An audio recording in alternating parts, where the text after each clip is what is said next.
Pozdravljen, Sebastian.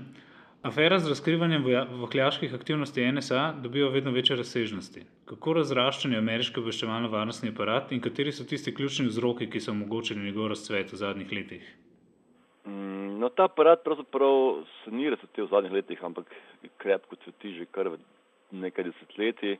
Krila je dobil po 11. septembru, po teh napadih, in v zadnjih letih so njegovo delovanje celo nekoliko omejili in ga spravili v zelo široke pravne okvirje.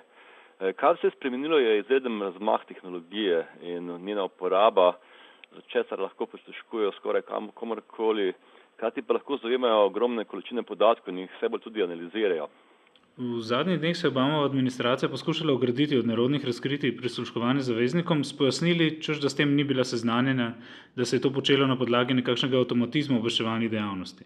A na drugi strani je težko verjeti, da bi se NSA lotila tako občutljivega početja brez vednosti in seveda jasne privolitve Bele hiše. Sami obveščevalci neuradno sicer trdijo, da so ukaze podpisovali na zunanjem ministrstvu in v Beli hiši, ampak brez dokazov je težko reči, ali je predsednik vedel ali ne za obsežen prisluškovalni program. Treba je pa reči, da sta obe izbiri zanj slabi. Če je vedel, ima težave z zavezniki, če ni, ima še hujši doma, saj to pomeni, da se je obveščevalna mašina razrasla nad državni nadzor in deluje povsem samostojno, kar pa je vedno zelo nevarno. Kako pravičen je sicer bes zavezniških državnikov, ki so se znašli na prisluškovalnih seznamih Američanov? Ti nas prepričujejo, da je to povsem normalno in splošno razširjeno početje, ključni greh, tako rekoč ZDA, pa da je predvsem njihova tehnološka superiornost. Politiki imajo tako rekoč personalno dolžnost, da so užaljeni. Mogoče malo bolj navadna je skoraj ta naivna osuplost evropskih medijev. Prisluškovanje seveda ni lepo, tudi minili so časi ameriškega zunanjega ministra Henryja Stimsona, ki je med prvo svetovno vojno dejal, da gospodi ne berejo pošte drug drugega. ZDA so mogoče prekršile prvo pravilo vrhunov, to je, da jih ne smejo zalotiti pri tem početju. In zagotovo je pa del te užaljenosti v Evropi tudi tehnološka superiornost Amerike, ki se je ta hip zelo težko upreti. Predvsem njeni uporabi grobe sile, pri čemer neselektivno vzemajo ogromno podatkov, nam prisluškujejo milijonom ljudi oziroma zbirajo podatke o njihovih telefonskih pogovorih. Kaj pa ameriška javnost? O prvih razkritjih Edwarda Snowdena je bila zelo kritična do slednjega, češ da so njegova dejanja enaka zdaj. Se je to do danes kaj spremenilo? Na uradni ravni je Snowden seveda izdajalec in tako Bela hiša kot kongres zahtevata, da se preda in odgovarja za to, kar je naredil.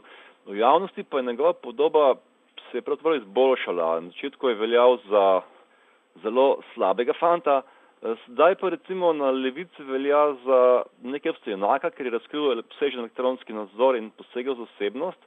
Na desnici oziroma približno polovici ameriške javnosti pa še vedno verjamejo, da je izdajalec, ki je grozil varnost države. Zagotovo pa ni pomagal, da se zatekel na pol feudalno Rusijo, kjer ima popolno oblast nekdanji sovjetski vohun. Predsednik Obama je po razkritju početja NSA napovedal prevetritev obveščevalnega aparata in uvedbo strožnega nadzora nad vohunskimi dejavnostmi. Kako temeljite spremembe mogoče pričakovati? Iskreno rečeno ne vem.